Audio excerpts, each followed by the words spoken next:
Good evening student. आज हम लोग का फर्स्ट क्लास है।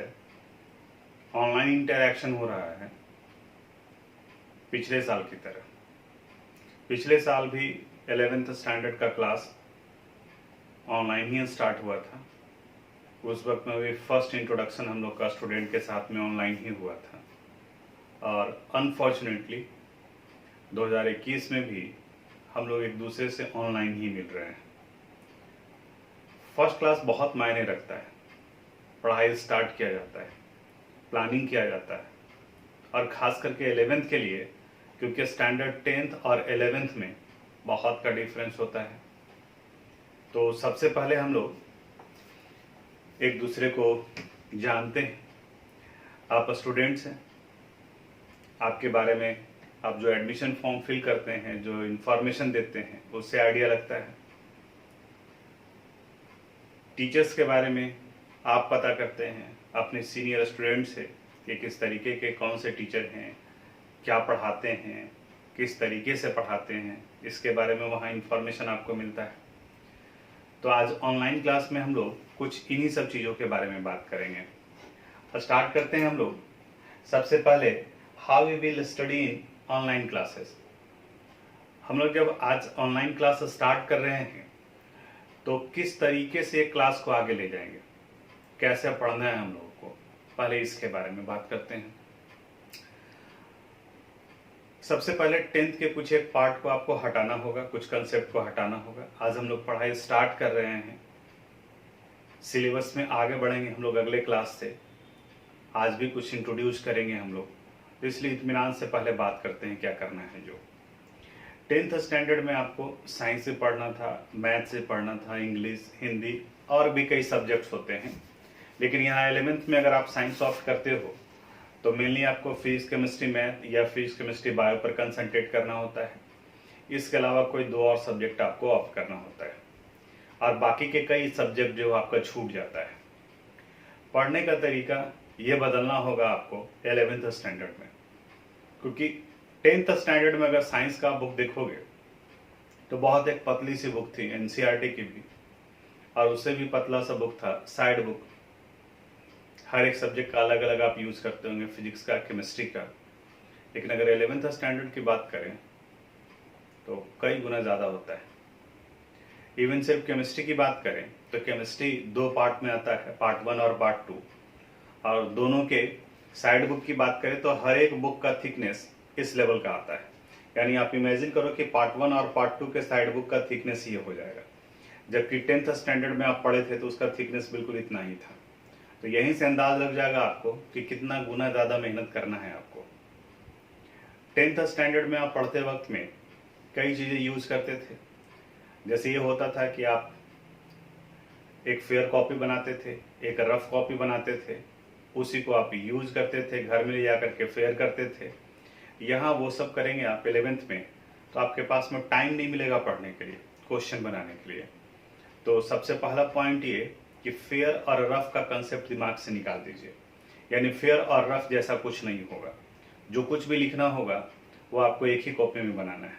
केमिस्ट्री का एक कॉपी बनाइए, वही आपका फेयर हो गया, वही आपका रफ हो गया।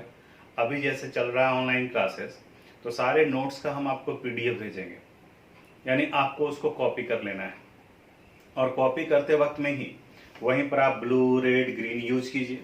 जो न्यूमेरिकल्स बनाने होंगे, जो क्वेश्चन सोल्व करने होंगे, वो आप सोल्व कीजिए। गलत होता है तो फिर वहाँ करेक्शन करने के बाद में किसी दूसरे कलर का पेन यूज करके आप वहाँ पर लिख सकते हैं। यानी अलग से कॉपी बनाने का ज़रूरत नहीं है। पहला पॉइंट ये। दूसरा पॉइंट ये कि आप बुक कैसे पढ़ें। एनसीईआरटी बुक आपका मेन होगा, क्योंकि किसी भी टॉपर का अगर आप इंटरव्यू देखते हो तो वहाँ पर वो केमिस्ट्री को प्रायोरिटी के तौर पे देखता है। सही बताते हैं, केमिस्ट्री में एनसीईआरटी द बेस्ट है, हाईली कंसंट्रेटेड, और इसी को डाइल्यूट कर साइड बुक बनाया गया है। तो आपका केमिस्ट्री के लिए एनसीईआरटी बुक होना ज़रूरी है, वो आप रखोगे। और किसी भी पब्लिकेशन का एक साइड बुक रखो आप।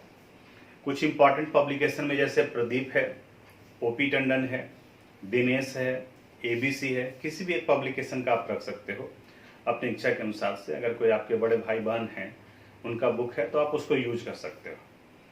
लेकिन अगर आप नया ही खरीदना चाहते हैं, पहले से कोई बुक नहीं है और मेरे तरफ से आप सजेशन मांगते हैं, तो हम आपको बताएंगे जीआरबी पब्लिकेशन का, ओपी टंडन राइटर का नाम है, उसका बुक खरीदो। ओपी टंडन के बुक का लैंग्वेज बिल्कुल सिंपल है, सेल्फ स्टडी के लिए बहुत अच्छी बुक है, प्रदीपीय स्टैंडर्ड बुक में आता है, लेकिन थोड़ा सा सेल्फ स्टडी में कहीं कहीं पर स्टूडेंट्स को प्रॉब्लम होता है। तो बाकी अगर आपके पास में है, आप पहले से परचेज कर चुके हैं तो ठीक, अगर नहीं तो आप कोई भी बुक एक खरीद सकते हो, जीआरबी पब्लिकेशन भी खरीद सकते हो आप। तो साइड बुक हो गया। अब पढ़ना कैसे है, जो पहले बताया कि कॉपी में आपको लिखना है। एनसीईआरटी आप थ्रोली पढ़ोगे। एनसीईआरटी यूज पढ़ते वक्त में आप पेंसिल का यूज करें, जहां कहीं भी आपको कोई इंपॉर्टेंट पॉइंट नजर आए आप उसको अंडरलाइन कीजिए।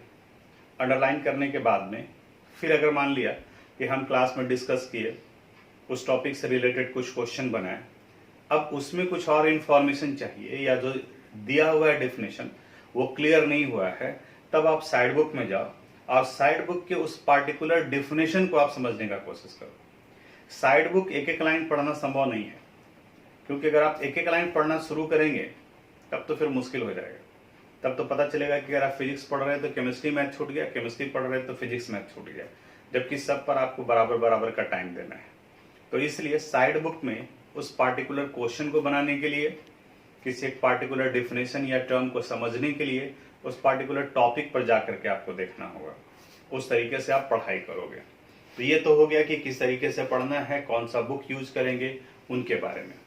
अब इसके बाद में सिलेबस के बारे में बात करते हैं। पिछले साल भी ऑनलाइन क्लासेस चला था और कुछ समय के बाद में फिर सीबीएसई सिलेबस को रिड्यूस किया था। इस साल भी कुछ उसी तरह से उम्मीद लग रहा है, क्योंकि अभी भी ऑनलाइन चल रहे हैं क्लासेस। ऑफलाइन के लिए कुछ उम्मीद नहीं किया जा सकता है। कब होगा, मे भी हो सकता है कि 1 महीना लग जाए, मे भी हो सकता है कि 2 महीना लग जाए, या फिर पिछले साल की तरह से सितंबर वगैरह तक का टाइम आ जाए, जिस वक्त में जाकर के ये नॉर्मल हो सिचुएशन। इसलिए अभी कुछ कहा नहीं जा सकता है। खैर, अभी जो दिया हुआ है उसके अनुसार से हम लोग बात करेंगे। अब देखते हैं हम लोग कि इस बार जो अप्रैल में सिलेबस अपलोड किया है उसमें क्या दिया हुआ है। सिलेबस आपको सीबीएसई के साइट पर भी मिल जाएगा, हम आपको ऐप में भी डाल देंगे और हम आपको व्हाट्सएप भी कर देंगे। आप चाहें तो खुद से भी जो है वो वेबसाइट से डाउनलोड कर सकते हैं। और अभी जब तक सीबीएसई अनाउंस नहीं करती है, हम लोग सारे टॉपिक को डिस्कस करते हुए चलेंगे। उसके बाद में फिर बात करेंगे कि कौन सा सिलेबस का पोर्शन डिलीट किया है और कौन से पोर्शन को कंटिन्यू किया है, वो आगे की बात होगी। तो अब थोड़ा सा सिलेबस के बारे में बात करते हैं। यहाँ स्क्रीन पर आपको 11th स्टैंडर्ड का सिलेबस दिख रहा होगा। ये सीबीएसई के साइट पर है www.cbse.nic.in। वहाँ जाकर के आप सिलेबस अपलोड कर सकते हो, या फिर हम आपको प्रोवाइड करेंगे, आप वहाँ से भी आप उसको सेव करके रख सकते हो। 10th और 11th में कहाँ पर डिफरेंस आ रहा है? 11th 12 दोनों एक्चुअली एक ही पैटर्न को फॉलो करता है। 10th में 80+20 था, 20 आपका इंटरनल प्रैक्टिकल, उस पर मार्क्स होता था। यहाँ पर 100 मार्क्स का डिस्ट्रीब्यूशन किया गया 70+30। इस जगह पर आप देख रहे होंगे टोटल पीरियड्स थ्योरी इतना 160, प्रैक्टिकल 160, टोटल मार्क्स 70। तो ये जो 70 मार्क्स आपको दिख रहा है वो थ्योरी का मार्क्स दिख रहा है और 30 मार्क्स प्रैक्टिकल का होता है। यानी आपसे थ्योरेटिकल एग्जामिनेशन में 70 मार्क्स का क्वेश्चन पूछा जाएगा। 12th बोर्ड में भी 70 मार्क्स का ही थ्योरेटिकल क्वेश्चन पूछा जाता है और 30 मार्क्स प्रैक्टिकल पर होते हैं। और 12th में दोनों में आपको 33% मार्क्स लाना जरूरी होता है, यानी 23 मार्क्स आपको लाने होंगे आपका थ्योरी वाले पेपर में, और बाकी के 10 मार्क्स मिनिमम आपको प्रैक्टिकल में चाहिए होंगे। हालांकि प्रैक्टिकल अभी हम लोग के यहाँ बहुत ज़्यादा टेंशन लेने का जरूरत नहीं होता, ये मैनेजेबल होता है। तो मेन आपको कंसंट्रेट करना है थ्योरी वाले पोर्शन पर ही। अब इस थ्योरी में टोटल चैप्टर्स को अगर हम लोग देखें तो यहाँ पर चैप्टर्स और नंबर ऑफ पीरियड्स और उनका मार्क्स दिया हुआ है। जैसे फर्स्ट चैप्टर है some basic concept of chemistry, जिसे आज हम लोग स्टार्ट करेंगे। जैसा कि इस चैप्टर का ही नाम है some basic concept of chemistry, इसमें वो बहुत सारे पार्ट रिपीट होने वाले हैं जो आप अंडर 10th स्टैंडर्ड में पढ़ लिए। यानी कि स्टार्ट होने के बाद में आपको लगेगा कि हाँ ये पार्ट तो हम 6 में पढ़े थे, ये हम 7th में पढ़े थे। एक्चुअली यहाँ से केमिस्ट्री स्टार्ट हो रहा है, एक अलग लेवल में स्टार्ट हो रहा है। बहुत सारे नए नए कंसेप्ट आएंगे। तो एक बार में ब्रशअप किया गया है पीछे वाले कंसेप्ट का, कि पहले अगर आप कहीं पे कुछ भूल रहे हैं तब उसको फिर से आपको याद करने का एक मौका मिल रहा है। तो ये some basic concept of chemistry, structure of atom, ये भी स्टार्ट होगा तो स्टार्टिंग में आपको लगेगा कि आप जानते हैं, लेकिन फिर कई नए टर्म आएंगे। और ये दोनों का वेटेज 11 मार्क्स है, यानी कि आउट ऑफ 70 11 मार्क्स का ये वेटेज है इन दोनों चैप्टर का। इन दोनों को फिजिकल केमिस्ट्री में रखा गया है। एक्चुअली केमिस्ट्री को 3 पार्ट में बांटा है, फिजिकल, इनऑर्गेनिक और ऑर्गेनिक केमिस्ट्री में। आगे हम आपको उसके बारे में बताएंगे भी। क्लासिफिकेशन ऑफ एलिमेंट्स ये इनऑर्गेनिक केमिस्ट्री में आता है। केमिकल बॉन्डिंग ये फिजिकल केमिस्ट्री में है। स्टेट्स ऑफ मैटर ये फिजिकल केमिस्ट्री में है। तो आप क्या करोगे, जैसे हम यहाँ बोल रहे हैं तो आप उसको अपना लिखते चले जाओगे। मे भी फिजिकल केमिस्ट्री है तो उसके लिए P लिख दिए, इनऑर्गेनिक है तो I लिख दिए, ऑर्गेनिक है तो O लिख दिए। तो फिर से some basic concept of chemistry ये फिजिकल का पार्ट है। स्ट्रक्चर ऑफ एटम ये फिजिकल है। हायर क्लासेस में आप जाओगे, ग्रेजुएशन पोस्ट ग्रेजुएशन में, तो ये इनऑर्गेनिक में चला जाता है, लेकिन आपके लेवल में ये फिजिकल में आएगा।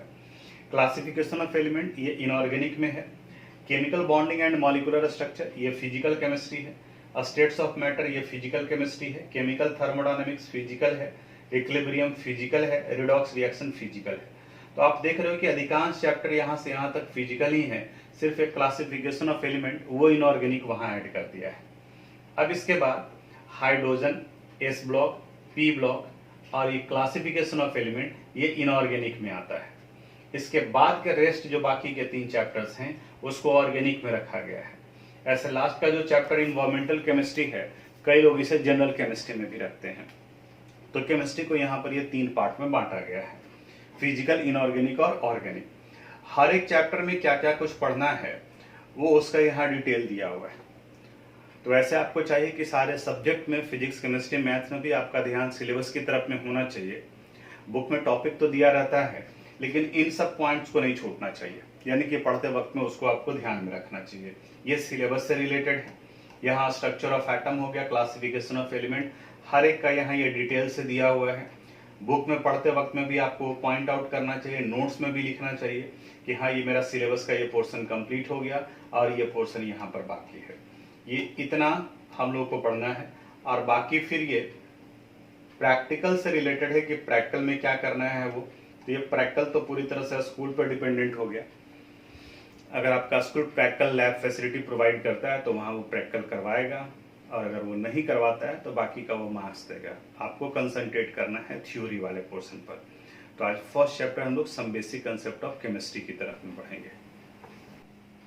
यहाँ आपको स्क्रीन पर some basic concept of chemistry दिख रहा है। एक्चुअली एनसीईआरटी बुक है, जो अभी आपको बहुत सारे एंड्रॉयड ऐप भी मिलते हैं, वहाँ से भी आपको मिल जाएगा।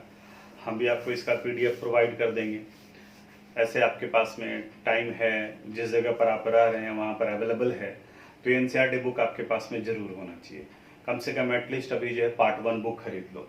और यहाँ पर जैसे ही आप स्टार्ट करोगे तो बहुत सारा चीज़ आपको वो मिलेगा जो आप नीचे क्लासेस में पढ़ चुके हैं। जैसे यहाँ इस वाले पार्ट में सबसे पहले साइंस के बारे में बताया है कि साइंस है क्या, उसके बारे में हम लोग भी आएंगे अपने टॉपिक पर कि किस तरीके से साइंस को डिफाइन करते हैं, उसके बारे में बात करेंगे। इसके बाद में साइंस के ब्रांच यानी कि डेवलपमेंट ऑफ केमिस्ट्री से रिलेटेड है। तो चूंकि अब आप 11th स्टैंडर्ड में चले गए तो एक एक लाइन को हम यहाँ पढ़ करके फिर उसको हिंदी में ट्रांसलेट करें, ये पढ़ाई का तरीका नहीं होता है। ये तो आप यहाँ पहुँचने के बाद में उसको आप समझ सकते हैं। हाँ, इसके पूरे कंटेंट का मतलब क्या है, यानी कि यहाँ से यहाँ तक आप पढ़ रहे हैं तो उसका क्या मतलब है वो हम वहाँ आपको बताएंगे। कोई भी चीज अगर आप चैप्टर पढ़ रहे हैं तो एनसीईआरटी में आपको यहाँ पर इंफॉर्मेशन यानी कि ऑब्जेक्टिव्स दिया हुआ है कि आपको ये पता चलता है कि इस चैप्टर के कंप्लीट होने के बाद में आप ये टॉपिक के बारे में जानकारी रखते हैं। तो वहाँ पर कुछ एक 2 तरीके से क्वेश्चन आपको मिलेगा यहाँ एनसीईआरटी में। कुछ सॉल्व्ड एग्जाम्पल यानी कि जो प्रॉब्लम के तौर पे दिया हुआ है, और कुछ एक्सरसाइज में क्वेश्चन मिलेंगे। आपको दोनों को साथ साथ में लेकर के चलना पड़ेगा कि प्रॉब्लम सोल्व कर रहे हैं तो वो सॉल्व्ड एग्जाम्पल है, लेकिन आपके सोल्व करने का तरीका वो आपके अनुसार से होना चाहिए। अब जैसे यहां से हम लोग स्टार्ट करते हैं। सबसे पहले साइंस का मतलब बताते हैं आपको।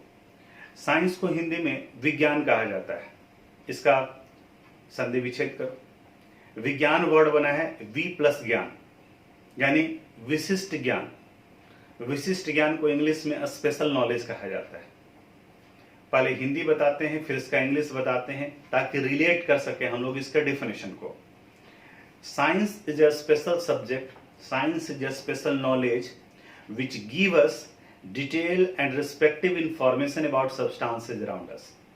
विज्ञान उस विशिष्ट ज्ञान को करते हैं, स्पेशल नॉलेज को करते हैं, जिससे किसी भी वस्तु के बारे में क्रमबद्ध रूप से, विस्तार से, एक सीक्वेंस में डिटेल इंफॉर्मेशन मिलता है, जानकारी मिलता है। डिटेल रिस्पेक्टिव का मतलब क्या हुआ? जैसे आज हम लोग क्लास स्टार्ट किए हैं तो सबसे पहले ये बात किए कि पढ़ना कैसे है।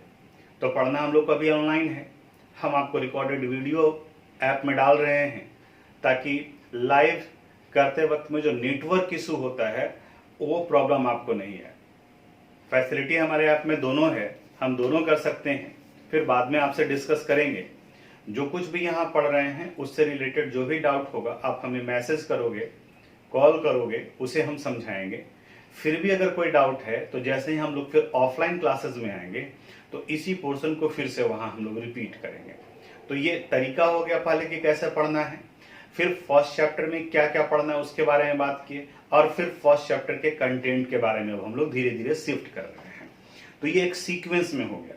वहीं आप इमेजिन करो कि अभी हम खोलते और सीधा बताते कि देखो ये वेस्पर थ्योरी है जी, इसके अनुसार से शेप निकालते हैं, तो लगता है कि वेस्पर थ्योरी है किस चैप्टर का पार्ट। तो सीक्वेंस होना जरूरी है किसी भी सब्सटेंस के बारे में, किसी भी चीज के बारे में अगर आप इंफॉर्मेशन लेते हो, और उसी सीक्वेंस वाले नॉलेज को हम लोग साइंस यानी कि स्पेशल सब्जेक्ट, स्पेशल नॉलेज यानी विज्ञान करते हैं। तो ये साइंस का डिफिनेशन हो गया, बिल्कुल सिंपल डिफिनेशन। और साइंस को अब यहाँ पर 3 पार्ट में बांटा गया, फिजिक्स, केमिस्ट्री और बायोलॉजी। जैसे मेरे हाथ में ये माउस है, अब फिजिक्स, केमिस्ट्री और बायोलॉजी तीनों मिलकर इसके बारे में इंफॉर्मेशन बताता है। जैसे इसका वजन कितना है, इसका कलर कैसा है, इसका वॉल्यूम कितना होगा, ये फिजिक्स बताता है। इसमें कौन कौन से एलिमेंट हैं, वो मिक्सचर के फॉर्म में है या कंपाउंड के फॉर्म में है, टॉक्सिक है या नॉन टॉक्सिक है, ये केमिस्ट्री बताता है। बायो बताता है कि ये लिविंग है या नॉन लिविंग है। अगर लिविंग है तो ये एनिमल में आएगा या प्लांट में आएगा। अगर ये एनिमल या प्लांट में है तो यूनिसेलुलर है या मल्टी सेलुलर है, ये बायोलॉजी बताता है। तो किसी भी सब्सटेंस को आप देखोगे तो उसके बारे में कंप्लीट इंफॉर्मेशन फिजिक्स, केमिस्ट्री और बायोलॉजी ये तीनों मिलकर बताता है। यानी आप ये नहीं कह सकते हैं कि फिजिक्स आगे है, केमिस्ट्री पीछे है, केमिस्ट्री आगे है, बायोलॉजी पीछे है। साइंस का मतलब तीनों कंबाइंड फॉर्म में किसी के बारे में इंफॉर्मेशन बताता है। तो साइंस का डिफिनेशन हो गया। साइंस के तीनों पार्ट फिजिक्स, केमिस्ट्री और बायोलॉजी के बारे में हो गया। फिजिक्स और बायो का डिफिनेशन आपको फिजिक्स और बायो वाले सर बताए होंगे या फिर बताएंगे। हम केमिस्ट्री के बारे में बात करते हैं। तो केमिस्ट्री साइंस का एक ब्रांच है। Chemistry is the branch of science. ये क्या बताता है? ये कंपोजिशन के बारे में बताता है कि किसी सब्सटेंस में कौन कौन से एलिमेंट हैं और उनके प्रॉपर्टीज के बारे में बताता है। इन दोनों कंसेप्ट को मिला दो तो chemistry is the branch of science which deals the composition and properties of substances around us। जो हमारे पास में, जो भी आसपास में जो भी सब्सटेंस है, हम और आप भी हो सकते हैं, तो इनके बारे में, इनके कंपोजिशन और प्रॉपर्टीज के बारे में जो ब्रांच ऑफ साइंस बताता है दैट इज कॉल्ड केमिस्ट्री। उसे केमिस्ट्री कहा जाता है। अब इस केमिस्ट्री को 3 पार्ट में बांटा गया, फिजिकल, इनऑर्गेनिक एंड ऑर्गेनिक। अब पूरे पीरियोडिक टेबल के बारे में याद करो। पूरे पीरियोडिक टेबल में 118 एलिमेंट्स हैं। इस 118 एलिमेंट्स में से एक एलिमेंट हमारा कार्बन भी है। कार्बन और उसके कंपाउंड्स को हम लोग ऑर्गेनिक केमिस्ट्री में पढ़ते हैं। इस कार्बन के अलावा बाकी के रेस्ट 117 एलिमेंट्स को हम लोग इनऑर्गेनिक में पढ़ते हैं। हालांकि फिर आप आगे बढ़ोगे तो इनऑर्गेनिक में कार्बन के कुछ एक कंपाउंड्स को भी हम लोग पढ़ते हैं। अब ऑर्गेनिक केमिस्ट्री क्यों बनाने की जरूरत पड़ा? ये तो 10th स्टैंडर्ड में ही आप कार्बन कंपाउंड में जानते होंगे कि carbon has unique properties called catenation due to which it form large number of compounds. ये बहुत ज्यादा नंबर में कंपाउंड्स का फॉर्मेशन करते हैं और इसलिए इसके लिए एक अलग ब्रांच ऑफ केमिस्ट्री बनाना पड़ा, that is called organic chemistry. Physical chemistry एक कार्बन, नाइट्रोजन, हाइड्रोजन, ऑक्सीजन, इन सब के कंस्टिट्यूएंट एटम के प्रॉपर्टीज से रिलेटेड बात करता है। यानी चाहे वो कार्बन हो, नाइट्रोजन हो, ऑक्सीजन हो, एटम का क्या प्रॉपर्टीज है, इलेक्ट्रॉन का क्या प्रॉपर्टी है, उससे रिलेटेड जो इंफॉर्मेशन होता है वो फिजिकल केमिस्ट्री कहा जाता है। ऐसे फिजिकल केमिस्ट्री कहते हैं। It is the branch of chemistry where the concept of physics is involve. यानी बहुत सारे फिजिकल केमिस्ट्री में वो पार्ट आप पढ़ोगे जो ऑलरेडी आप फिजिक्स में जान चुके हैं, या जिससे ज्यादा इंफॉर्मेशन आपको फिजिक्स में मिलता है। और फिजिकल केमिस्ट्री के साइंटिस्ट के बारे में अगर आप पता करोगे तो वो सब केमिस्ट नहीं होते हैं, वो जनरली फिजिसिस्ट होते हैं। केमिस्ट यानी कि केमिस्ट्री का जो रिसर्च वर्क होता है वो इनऑर्गेनिक और ऑर्गेनिक से रिलेटेड होता है। तो ये तो वहां से रिलेटेड डेफिनेशन हो गया। फिर हम लोग यहां पर आते हैं मैटर से रिलेटेड। तो matter anything which has mass and occupies space, जो नीचे क्लासेस से पढ़ते आ रहे हो बस उसी को लेकर के चलो। मैटर के 3 टाइप्स होते हैं, एलिमेंट, कंपाउंड एंड मिक्सचर, और इसके 3 फॉर्म होते हैं जो अर्थ सरफेस पर एग्जिस्ट करता है। पहले इनका क्लासिफिकेशन, इसको 2 पार्ट में बांटा गया, एक मिक्सचर और दूसरा प्योर सब्सटेंस। प्योर यानी कि वो अकेले है, उसमें कोई दूसरा नहीं मिला हुआ। और प्योर को 2 पार्ट में बांटे हैं, एलिमेंट और कंपाउंड के फॉर्म में। मिक्सचर में 2 पार्ट हो गया, एक होमोजीनियस और दूसरा हेट्रोजीनियस। मिक्सचर यानी 2 और मोर डिफरेंट एलिमेंट, 2 और मोर डिफरेंट कंपाउंड के कॉम्बिनेशन से बना होता है। It has no definite formula, इसमें कोई डिफिनिट फार्मूला नहीं है। और अगर ये मिक्सचर यूनिफॉर्मली डिस्ट्रीब्यूटेड हो तब उन्हें होमोजीनियस कहा जाता है। जैसे शुगर को आप वाटर में डाल दिए तो होमोजीनियस मिक्सचर का फॉर्मेशन करता है, और अगर आप चॉक पाउडर को वाटर में डाले हैं तो वो हेट्रोजीनियस मिक्सचर बनाता है। मिक्सचर अपने सारे कंस्टिट्यूएंट्स का प्रॉपर्टीज शो करता है, चाहे वो होमोजीनियस हो या हेट्रोजीनियस। जैसे अगर आप शुगर सॉल्यूशन बना रहे हैं तो वाटर का भी प्रॉपर्टीज शो करता है और शुगर का भी प्रॉपर्टीज शो करता है।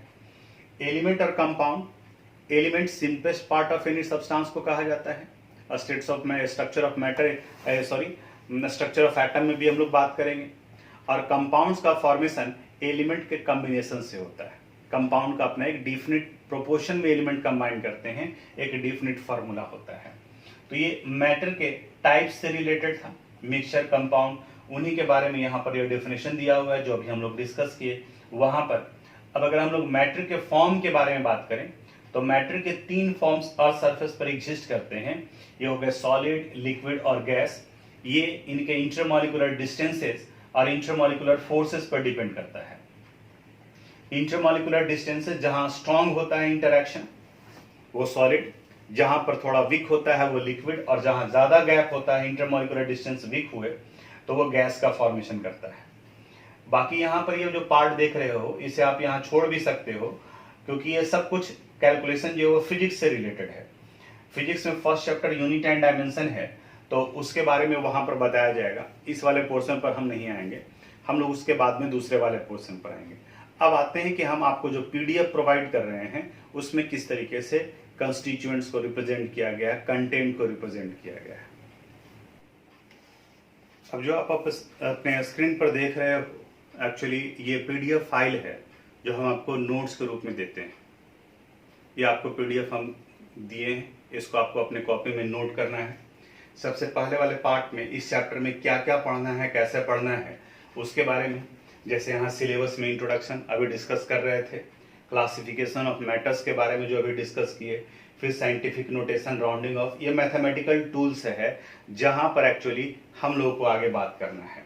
यहाँ इस इंट्रोडक्शन में देखो साइंस का जो अभी जो डिफिनेशन आपको बता रहे थे वहाँ ये डिफिनेशन इस जगह पर लिखे हुए हैं। Science is a special knowledge which give us detail and respective information. इसे फिजिक्स, केमिस्ट्री और बायोलॉजी में बांटा गया है। केमिस्ट्री का डिफिनेशन इस जगह पर लिखे हैं। केमिस्ट्री के टाइप कौन कौन से हैं, तो फिजिकल, इनऑर्गेनिक और ऑर्गेनिक, ये इनका डिफिनेशन बताया गया। फिर मैटर के डिफिनेशन पर आ गए हम लोग कि मैटर कहते किसे हैं, ये इनका डिफिनेशन लिखे। स्टेट्स मैटर और टाइप्स ऑफ मैटर। स्टेट्स और टाइप दोनों में अंतर है, इसलिए इसको थोड़ा सा ध्यान से आप देखोगे। स्टेट या फॉर्म पूछा जाए तो सॉलिड, लिक्विड और गैस होते हैं, और टाइप्स ऑफ मैटर पूछा जाए तो एलिमेंट, कंपाउंड और मिक्सचर होते हैं। और मिक्सचर का 2 टाइप है, एक होमोजीनियस और दूसरा हेट्रोजीनियस। ये यहाँ तक था। तो आज चूंकि फर्स्ट डे है तो इसलिए बहुत ज़्यादा बड़ा नहीं करेंगे। वीडियो हम आपका जो भी बनाएंगे वो 20 to 35 मिनट्स के बीच का होगा, ताकि आप इत्मीनान से देख सको। जब जरूरत पड़े तब आप इसे रिपीट करके देखिए। जहां डाउट हो बेहिचक आप कॉल कीजिए, क्योंकि अभी हम लोग फ्री रहते हैं। और लाइव की जगह पर इसे प्रीफर इसलिए किया क्योंकि पिछले साल का एक्सपीरियंस था। पिछले साल भी नियर अबाउट 400 के करीब स्टूडेंट जो वो पढ़े, तो 12th स्टैंडर्ड में थे। 150 के अप्रॉक्स में स्टूडेंट जो 11th में स्टार्ट किए थे उस वक्त में थे, और कुछ एक को छोड़ करके बाकी सब लोग जो है वो यही बताए कि नहीं सर, वीडियो जो भेज रहे हैं हम लोग के लिए वो कहीं ज़्यादा बेनिफिशियल है, क्योंकि हम जितनी बार चाहें उतनी बार देख सकते हैं और कोई टाइम बाउंडेशन नहीं है। तो इसलिए हम इसी को आगे कंटिन्यू करने जा रहे हैं।